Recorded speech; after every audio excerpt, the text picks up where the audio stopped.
Today, you can order anything from anyone around the world. And what if we say that this won't be possible in the future and you will have to rely on the store near you? This is what we are going to talk about today, the raw material shortage, which is going to remold almost everything that does matter. Production depends almost entirely on raw materials these days, and what if the very raw materials are no longer certain? What will happen then? This will be explained next in the video. But before we continue, here's a reminder to subscribe to our channel to watch more insightful videos about geopolitics and the economy. Let's get started. Going back to the 17th century, there were quite a few countries or empires that were producing more than they could sell in their own territories. The British Empire was one of them, and for that reason, its companies went on a quest to search international markets. You might have heard about the East India Company and names like this. These were the companies that would go to another empire or country, establish ties with its leaders, and start trade. These private companies would do everything on their own, without the intervention of their own governments. The norm was to take the surplus products and sell them to the markets in other empires, or to buy the products from those markets to sell them back to their home country. According to some experts, this was the earlier form of globalization where states were learning to sell and buy products from each other.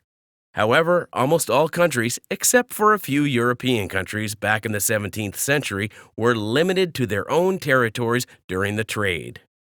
Fast forward to the post-World War II era, countries started to adopt the Industrial Revolution of the past. Production increased dramatically and there were more products than they needed. This is where globalization was born. With globalization, any state or individual could buy or sell products from any other country without any hurdles at all. At that time, this was an extraordinary strategy. The country producing more goods didn't have to worry about selling. The international market was always there to buy the surplus products which a country was producing. This made countries exceptionally wealthy. Any country that wanted to make sensational economic development and relentless capital needed to do one thing: increase production.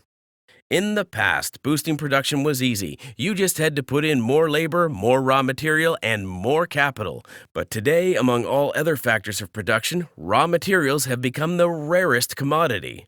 Raw materials are the inputs you need to produce finished products, and when you don't have raw materials, you don't have any finished products at all to even fulfill your own needs.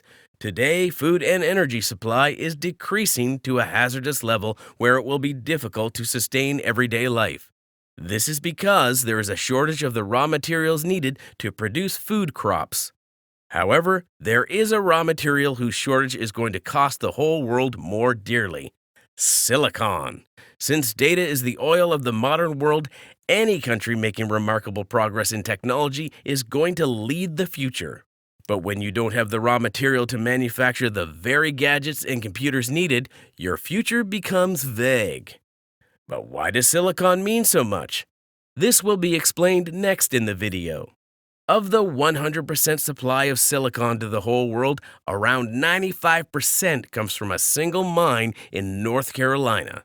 In other words, every country on the planet that is producing products that need silicon is dependent upon the United States.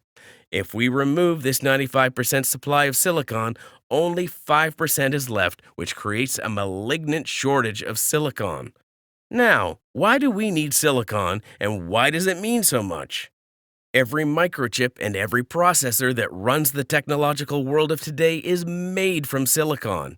Silicon is the key component in semiconductors that are directly used in making computer chips. Therefore, if there is no more silicon, there will be no more microchips to run computers.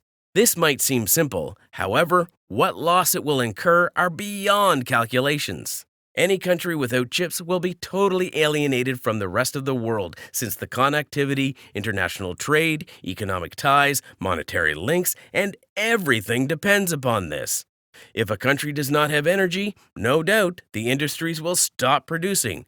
But if a country does not have chips and technology, it will not even have the theoretical means to achieve economic stability.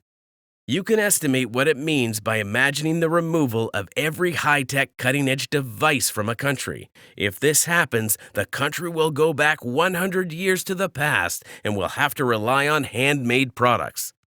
Whether it's silicon or any other raw material, the shortage is exacerbating supply chains, while the demand for products is increasing. But what about China, whose economy depends on exports? Isn't China producing enough goods to quench the demands? You will know about this in a very few moments. But first, let's know how Russia's invasion of Ukraine has added weight to the raw material shortage dilemma. Russia is the world's biggest exporter of wheat and agricultural products. Likewise, Ukraine is the world's fifth biggest wheat exporter. At this time, when these two countries are in a war crisis, the world will feel a distressing food shortage. Not only will wheat supply be cut down, but also there will be a worst shortage of fertilizers and all agricultural products. Countries that use wheat in its raw form are going to be equally affected as the countries who use wheat as a raw material. And since there will be less agricultural products, the production of other processed food products will also be scarce. This will create a massive vacuum in the food market, and the countries that are self-sustained in food production will only survive. The survival of other countries is going to be certain only if they form bonds with the countries that have more of a particular raw material. In the case of wheat, countries need to do their homework and make some ingenious policies of keeping those countries close to themselves that are rich in raw materials. Now comes the China question. Around the world, China is known as one of the leading producers of finished products. It produces more than its internal needs, and therefore it exports most of it.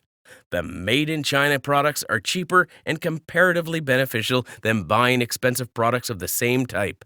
Therefore, countries used to prefer buying Chinese products, and in this way, China's economy boomed.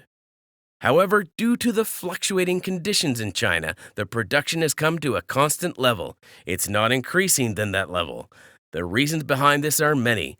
First, China is following an energy-saving policy since it's an energy-importing country. And since the prices of oil and energy are increasing, China had to make the policies accordingly. However, this is inevitably affecting the supply chains as well. And then comes the pandemic, which is still affecting Beijing, and lockdowns are still imposed there. And then there is a shortage of raw materials. When all these reasons mix together, they create a massive hurdle of not producing more than what's the home demand of China. In other words, lately China is producing less products than its own internal needs. Gigantic multi-billion-dollar companies are receding since carrying on production in these situations incur loss. Therefore, the supply of raw materials is no longer certain. If countries are making policies to increase production, they first have to make it certain that they will manage to get raw materials. Only the countries that are thinking that way will dominate the economy of the not-so-distant future. Countries like the United States have passed the CHIP Act to subsidize chips production, while the European Union is also planning to bring the CHIP Act. South Korea and Japan are also in the modern race and are preparing to produce their own chips. The lesson other countries get from this is they have to look forward and strengthen either their own raw material supply, or they have to fortify their ties with the countries that have the rare gem of raw material. Without it, the future is uncertain. Did you know that wealth-producing globalization could have limits too? What if we don't have the raw materials to build houses or to produce computers and gadgets? Comment your opinions in the comment section right below. Also, if you want to know more about the changing world order, make sure to subscribe to our channel. And if you love this video, make sure to give it a thumbs up. Until the next video, stay tuned.